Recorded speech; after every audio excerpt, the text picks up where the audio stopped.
Democratic Congressman Jim Himes of Connecticut. It's good to have you. Thanks for being with me, Congressman. Hi, Bobby.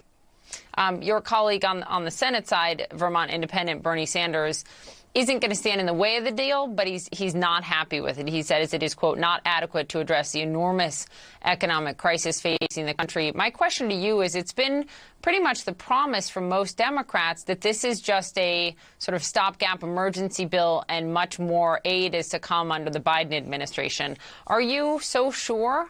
I mean, is that really a guarantee to the American people looking at the makeup of the next Congress?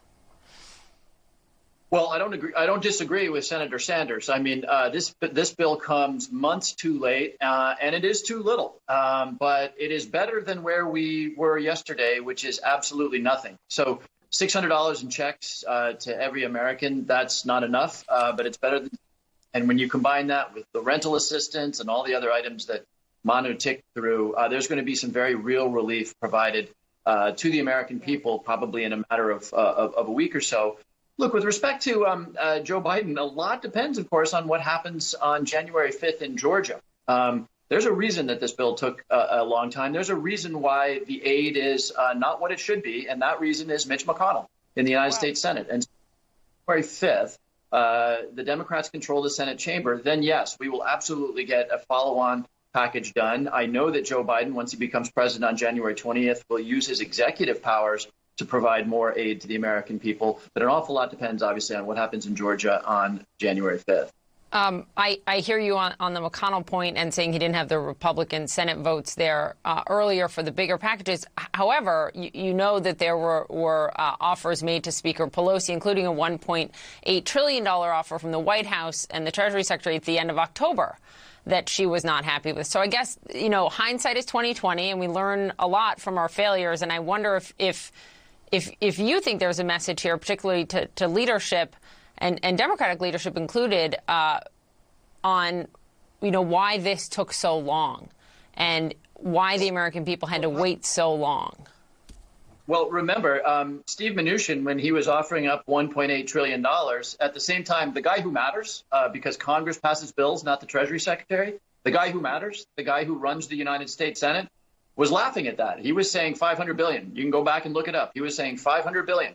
So, you know, Steve Mnuchin had no support in his own party for the $1.8 trillion that he was negotiating with Speaker Pelosi. And Speaker Pelosi knew that because Mitch McConnell was very clear. And look, one thing I'll give Mitch McConnell is that he's clear about where he is. So instead of having the $500 billion deal that was real back in October, we now have more than twice that in a package that will be, I think, a down payment, because we do know, and we didn't know this back in October, that Joe Biden will be president and that he will do everything he can to make sure that in the first couple of quarters of 2021, the federal government is there in a way that it hasn't been. Yeah, I think I want to move on to Russia, but there are a lot of Americans sitting at home watching this morning, scratching their heads and saying, why does it take once again until the 11th hour for Congress to get something done that both sides agreed we needed something done months ago? But let's move to Russia and this huge hack.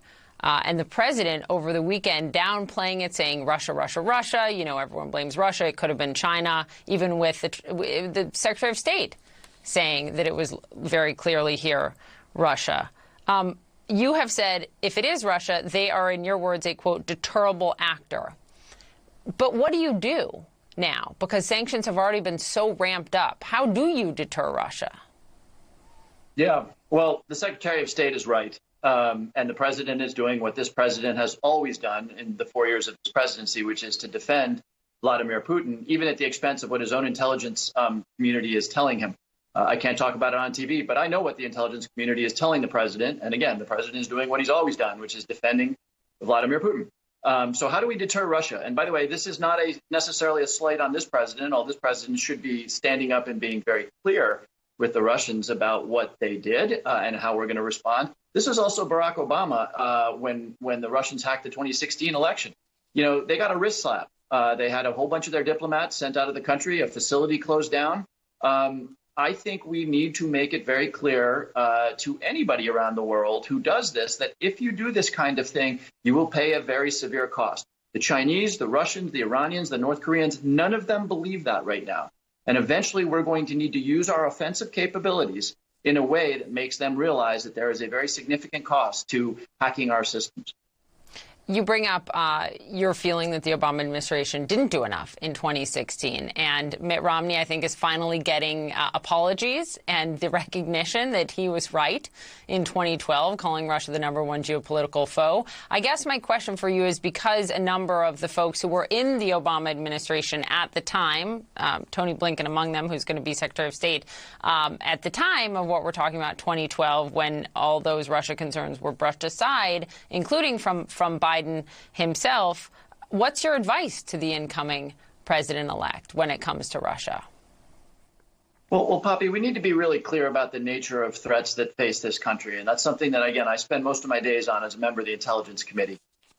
Russia is a very bad actor in just about every realm out there, right? In terms of the hacks, in terms of what they're doing in Ukraine, in terms of trying to kill their political opponents using chemical weapons. But, you know, Russia, at the end of the day, is a very poor country. That's economy is entirely dependent on oil, which of course is becoming less important relative to the Chinese, who are growing and innovating and with whom we've got lots of commercial business to do, relative to the North Koreans, which now are in a better position, or the Iranians, which are in a better position to come up with a nuclear weapon. It's a little hard to say that the Russians are, in fact, the big threat there. But you know, what the new administration needs to do, and I'll give Donald Trump credit for this, they need to pick up on where Donald Trump's calling out of China, of bad Chinese behavior. But they need to engage in a constructive way, right? And that means working with our allies in East Asia, getting our allies together so that we can counter Chinese attempts to expand their influence. And each of those countries, North Korea, Iran, how we behave in Syria, Iraq, and Afghanistan, there's no cookie cutter answer. The good news is the team that's coming in, Poppy, is about as knowledgeable and thoughtful and smart and, built up with relationships in those regions as any team we've ever seen.